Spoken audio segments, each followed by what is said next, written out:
Книга под названием «Как мусор надо разделять, планету чистой сохранять» появилась на полках местных магазинов. Она разработана на грант администрации Сыктывкара и отпечатана небольшим тиражом в 1500 экземпляров. Дизайнеры типографии взяли на себя разработку макета. Получилось небольшое детское издание, где простым языком объясняются сложные темы.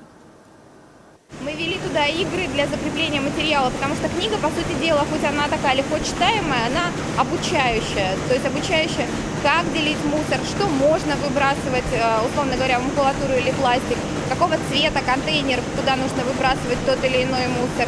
А дальше ребенок может раскрасить эти контейнеры, либо рассортировать его самостоятельно в книжке. Мы надеемся, что вот это подтолкнет детей заставлять своих родителей это разделять. Уже в начале следующего года школьники 4 муниципалитетов, где сегодня раздельно собирают мусор, это Сыктывкар, Сосногорск, Ухта и Усть-Кулом, получат эту книгу на специальных экологических уроках.